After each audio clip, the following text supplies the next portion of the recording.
첫 시간 주님께 안녕하세요. 대강교회 오훈 목사입니다. 6월 16일 목요일입니다. 하나님 우리에게 주신 말씀은 사도행전 22장 17절에서 29절까지 말씀을 보겠습니다.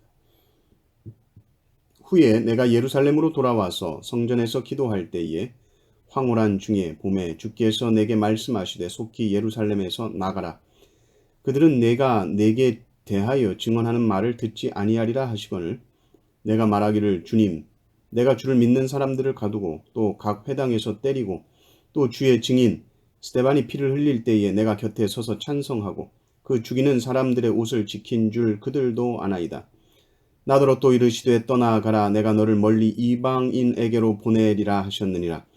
이 말하는 것까지 그들이 듣다가 소리질러 이르되 이러한 자는 세상에서 없애버리자 살려둘 자가 아니라 하여 떠들며 옷을 벗어던지고 티끌을 공중에 날리니 천부장이 바울을 영내로 데려가라 명하고 그들이 무슨 일로 그에 대하여 떠드는지 알고자 하여 채찍질하여 신문하라 한데 가죽줄로 바울을 매니 바울이 곁에 서 있는 백부장더러 이르되 너희가 로마 시민 된 자를 죄도 정하지 아니하고 채찍질할 수 있느냐 하니 백부장이 듣고 가서 천부장에게 전하여 이르되 어찌하려 하느냐 이는 로마 시민이라 하니 천부장이 와서 바울에게 말하되 네가 로마 시민이냐 내게 말하라.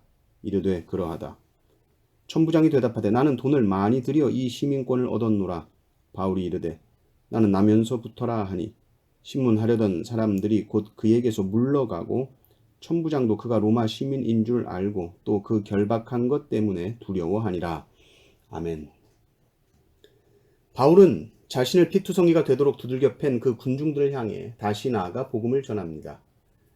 자신이 본래 예수 믿는 사람들을 잡아 가두고 죽이던 자였는데 어떻게 내가 예수님을 만나게 되었는지 간증을 하는 것이죠. 그래서 어제 본문 보면 다메섹에서 주님 만나고 또 아나니아를 만나고 세례받고 죄짓음 받은 이야기를 합니다.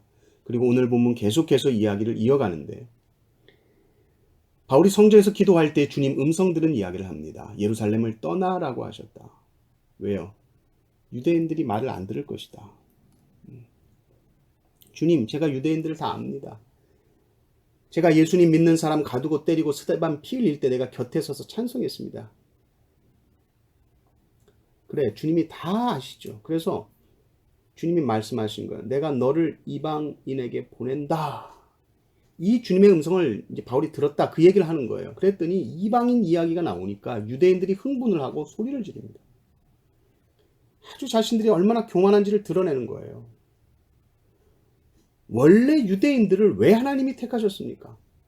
이방의 빛이 되라고 택하셨어요. 그래서 이방인들이 그 빛을 보고 하나님께로 돌아오도록 그 일에 사용하시려고 부르신 것인데 이들은 자신들만이 택함받은 백성이라는 잘못된 선민의식을 가지고 이방인들을 아주 무시했습니다. 아주 분리주의적이고 아주 배타성을 가지고 있었습니다. 그러니 바울 이야기를 들으니까 기분이 상한 거예요.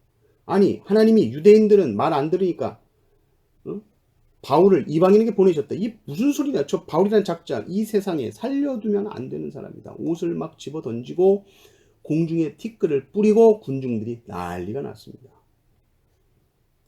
소란스러워지니까 다시 바울을 영내로 들여보내죠. 그리고는 바울을 때리라고 얘기하고 왜 군중들이 소리쳤는지 때려서 알아보게 합니다. 그래서 가죽줄로 바울을 매는데 그때 바울이 말합니다. 너희들은 로마 시민한테 죄도 모르면서 채찍질할 수 있느냐? 그랬더니 백부장이 깜짝 놀라요. 당신 로마 시민이야? 그래가지고 천부장에게 보고합니다. 이 사람이 로마 시민이랍니다. 그러니까 로마법에 로마 시민은 유죄가 확정되기 전까지는 절대로 벌을 할 수 없습니다. 때릴 수 없습니다. 채찍질할 수 없습니다. 로마 시민은 대단한 권리를 가지고 있었던 것이죠. 어떤 불이익도 유죄 확정 전까지는 어떤 불이익도 당하지 않게 법을 만들어 놨습니다. 그리고 바울은 나면서부터 로마 시민권을 가지고 있었습니다. 그리고 지금 바울은 이 로마 시민권을 사용해서 채찍 맞는 것을 지금 피하고 있죠. 그럼 우리가 의문이 들 수 있습니다. 아니 그러면 왜 지금까지 맞았는가? 아니, 빌립보 감옥에서 바울과 실라가 엄청 두들겨 맞았는데 그때도 로마 시민권자라고 했으면 안 맞았을 텐데 왜 그때는 맞고 왜 지금은 로마 시민권자라고 말해서 이것을 피하는가? 두려움이 생긴 거 아닌가? 그때는 고난을 두려워하지 않고 참고 인냈는데 지금 바울은 왜 이런가? 여러분 어떻게 생각하십니까? 바울이 매 맞는 것이 두려워서 지금 이렇게 하고 있을까요? 그러면 당연히 다른 곳에서도 로마 시민권자임을 분명히 밝혔을 것입니다. 그래서 재판받기 전에 채찍질을 당하고 맞는 이런 일 당하지 않았을 겁니다. 그러나 보십시오. 바울과 실라가 빌립보 감옥에서 그 많은 채찍을 맞았습니다. 그런데 어떻게 됩니까? 나중에 그 간수가 그 맞은 부위를 닦아주고 온 가족이 세례받고 구원받습니다. 그때 바울이 받았던 고난이 없었다면 어떻게 됐는지 모르는 거예요. 그러나 바울이 받은 그 고난을 통해서 구원의 역사가 일어날 수 있다면 바울은 얼마든지 고난을 감수하는 것이죠. 고난 자체가 결코 좋은 것이 아닙니다. 어느 누구도 고난당하는 것을 좋아하는 사람이 없습니다. 만약에 고난 자체를 좋아한다면 그건 자학하는 것이죠.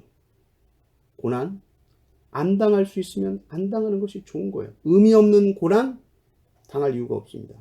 안 맞아도 되는 매 맞지 마십시오. 그러나 복음을 위해서 내가 감수해야 하는 것이 있다면 담대하게 받으시기를 바랍니다. 그래서 어찌됐든 우리의 삶을 통해 하나님의 나라가 확장되기를 주님의 이름으로 축원합니다. 아멘.